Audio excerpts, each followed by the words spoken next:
Hello, welcome back. Here I am, Shannon Kerr, and this is the evolution of mom. And this week I'm sharing something exciting, but also a very dear part of my story that's a little bit deeper for you. Um, this past weekend, I just celebrated 4 years of sobriety. And I wanted to share a bit of my story with you because I feel like this is something that a lot of moms don't really talk about. So, throughout my life, I have been, kind of landed with the role of being not just the caregiver, but the caretaker of the family unit, even before I became a mom. I worked while my husband went to school and often had the pressure of being the sole provider. I would work throughout the summer while he was on seasonal leave. And there was this pressure to provide. Very often throughout my life, I've also been an entrepreneur. So I've run my own businesses and kind of self-educated myself on how to do this. And yeah, I took the pressure on for myself. I didn't have anyone to talk to who really had any understanding of what I was going through. And so I would just hold all this pressure. And very often it would end up being that I would come home and have a drink in the end of the day to unwind. So this was my tool for avoiding my feelings instead of understanding, like, hey, I'm under a lot of stress. I wonder if there's ways that I can support myself. I would just have a drink and have another one.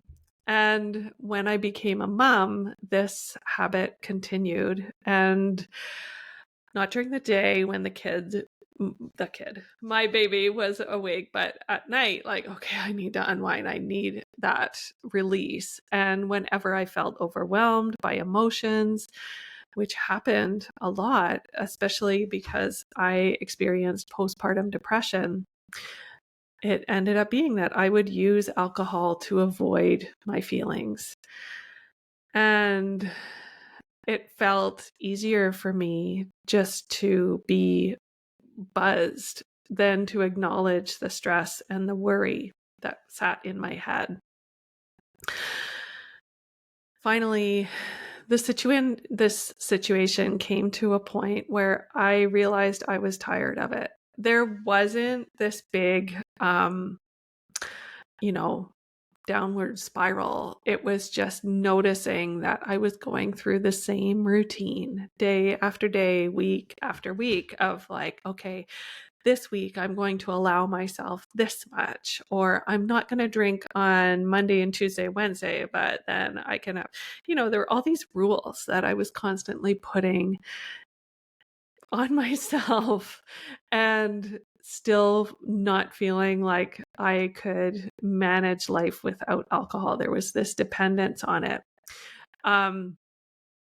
Literally because of the stress that I carried. But I got tired of that routine. I got tired of waking up every day feeling like I was behind because I was tired. Like it's hard on your body to have this stuff in your body. And my body and mind were drained every morning. I was tired of wasting my time thinking about alcohol, thinking about how much I was going to allow myself or worrying about what it was doing in my life. I was just tired of giving myself away to this thing, to alcohol. And at the same time, I was worried. I was worried about my kids and what they were going to pick up from my habits. I was worried that I'm trying to remember how old they were at that point, but well, let's do math. So they were like 11, 12 when I made this decision. My teenager's non-binary. That's why I use the pronouns they, them. And so, yeah, old enough to realize that there's this pattern that mom has of having alcohol in the evening and then being out of sorts or even hungover the next day. So I didn't want them living with that lifestyle. And I also didn't want them picking up on this habit that um, this impression that I found my life as a mom so stressful that I needed to cover it up with alcohol and I needed to numb my feelings with this. I wanted them to grow up with the belief that they are safe with their feelings, both of my kids, that there's not this need to like, oh, life is stressful. And so therefore we get home and we cover it up with whatever, with food, with alcohol, with a bunch of television time. Life is a joyful experience. And if you're feeling like you have to use these tools to avoid it, these coping strategies, then that's something to be aware of and to start looking at how you can support yourself. So, yeah, I didn't want them to think that I had to have a drink every night in order to recover from the stress of being a mom. I actually really love being a mom. And that's what I wanted them to really grow up knowing. And so I stopped drinking. And then the pandemic hit. 6 months into my sobriety, all of a sudden, I was stuck at home with my youngest, who went through some pretty severe anxiety. We had a home daycare at that point, and so she was used to having a bunch of friends just delivered to her door to play with. And all of a sudden, it was just her and me because dad kept working. And so I had this super anxious child and me, who 6 months sober, working through things. And I saw everywhere on the media these messages on social media like, go ahead and just day drink. All bets are off. It doesn't matter. Who cares? Like, just stay in your pajamas and pour yourself a glass of whatever because we're all at home. So that's not working for me, right? Because I wanted to protect my sobriety. And I really needed something at that point to help me regulate my own feelings so that I could help my anxious child. She was just wound up all the time. And I knew that if I didn't find something to support myself, like I can't I can't tell her to just sit and take deep breaths all the time. I needed something to support myself so that I didn't start to spiral along with her. And so that's when I discovered tapping. Tapping was that tool that I could use to support my own nervous system. And I started doing it daily. I started doing it like on walks to the park. I started doing it at home while we were sitting on the couch. And it was a tool that I could use anywhere, anytime. It was a way for me to acknowledge the feelings that my body was holding. Instead of just thinking, I'm stressed, I'm stressed, I'm stressed, I'm worried, I shouldn't be, like, what am I going to do? I was able to like, okay, this is what worried feels like. It's just a feeling. I wonder what I want to allow instead. So I started to retrain my worried brain and allow this new belief that I could allow new feelings to arrive. And what's even better is that I tapped with my daughter too. So I was able to help her I mean, obviously not in the middle of a tantrum, but afterwards, like, okay, this is what I was feeling. This is why I was getting anxious. And we started really reconnecting and healing together. So her emotional roller coaster wasn't happening so much anymore. She was able to step outside of her feelings a little bit and notice, like, oh, this is what's happening at the level of a 4-year-old, obviously, but still able to be more self-aware and learn how to identify her feelings instead of just feeling like, I don't like this feeling. I'm scared of this feeling. So in all of this, I never reached for a drink. I made it through. And that's why I am 4 years sober now. So what I really learned from this, and this is why I wanted to share it, is that your habits really describe how you feel about yourself. When I was, really stuck in that circle of feeling overwhelmed and like I had to take everything on by myself and needing that drink in order to just get through the day, that was telling me that I was incapable and that my body wasn't worth taking care of.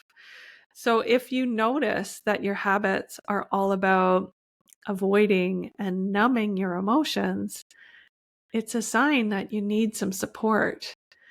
And I invite you, if you're noticing that pattern, to reach out to a close friend or a counselor.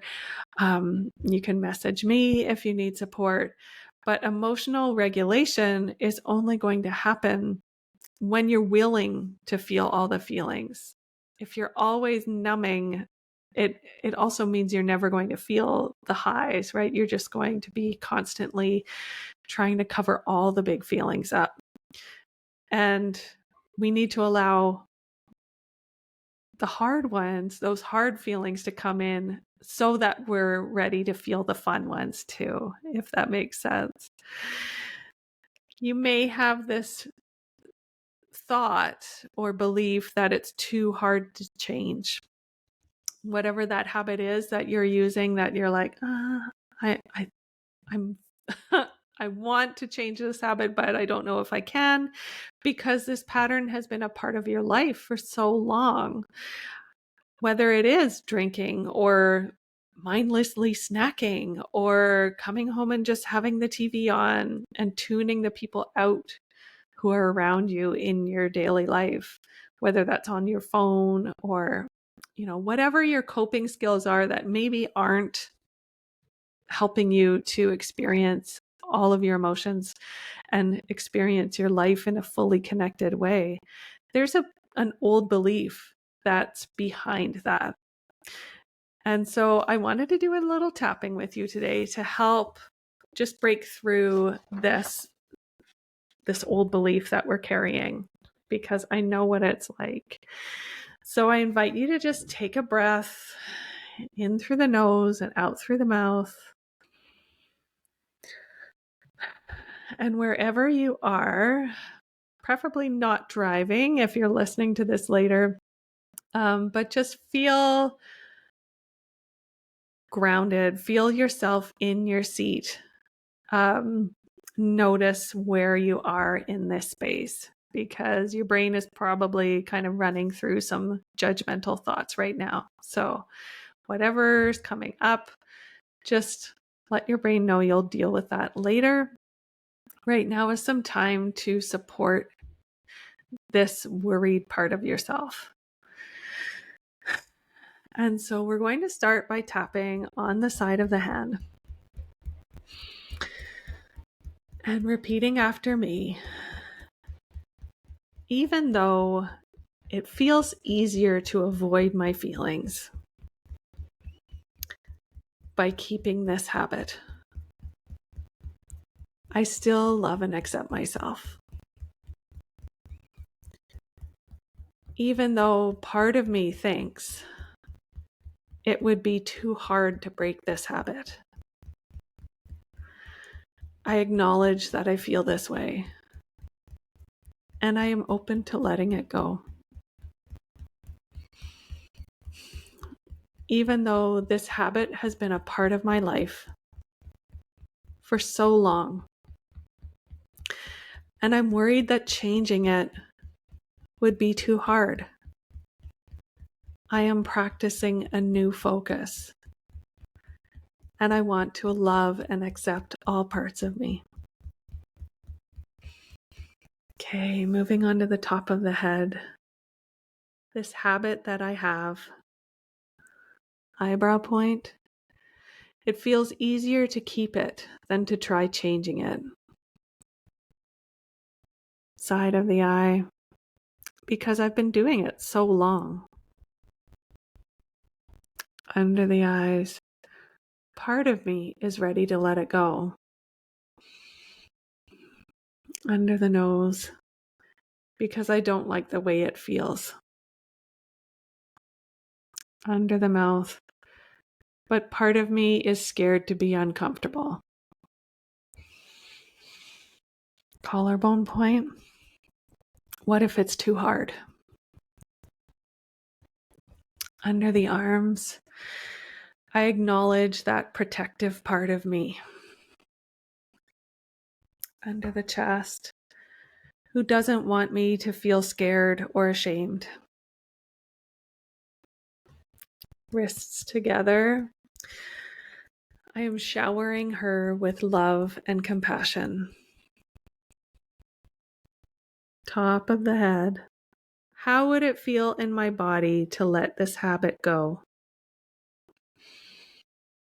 Eyebrow point, to allow myself to feel all my feelings.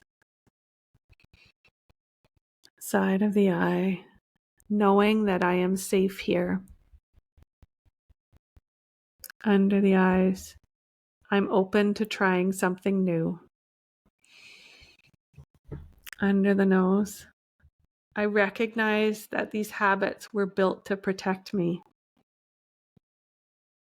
Under the mouth, I'm ready to build a new belief. Collarbone point, a belief that I am strong enough to try. Under the arms, I am willing to try and fail. Under the chest, I appreciate all my efforts. Wrists together, I wonder what could be possible when I let go of these habits. And then side of the hand, I'm ready to try something new. Take a breath, let that sink in. And trust me, this is not going to be a one and done. This is going to take some practice because, of course, these old habits took practice to become habits. So repeating this this round of tapping will help, and noticing where the resistances are coming up, like what part of me doesn't believe that I can change this? What part of me thinks that it's better to keep this habit rather than bringing in something new? And, journaling and tapping on this can be really beneficial. I can remember about, when I was really stuck in the thick of my anxiety, and I went to a counselor, and she was like, what if, how would it feel to reduce the amount of drinks you had in a week? And that, whoa, my body was like, nope, you need that tool right now. And so understand there's a part of you that really believes that this is something you need. And again, I'm not saying this has to be about alcohol. This could be about any habit that you feel like this is not actually allowing me to live the life that I want to live. I'm using it as a crutch or a coping skill that is not actually helping me to be the person that I want to be. So if you found this helpful, please like and subscribe, follow me, do all the things. Share this with someone who could use some encouragement with their own habits. If you know that you have someone in your life who's been trying to make some changes. I would love to know if there's any way that I can support you with letting go of unhealthy habits, unhelpful habits, and to become the mom that you really want to be. Our little ones are watching and they are learning, and we are capable of teaching them amazing lessons. And I want to help you with that. So thank you so much for being a part of this, and I will be back next week. Have a great day.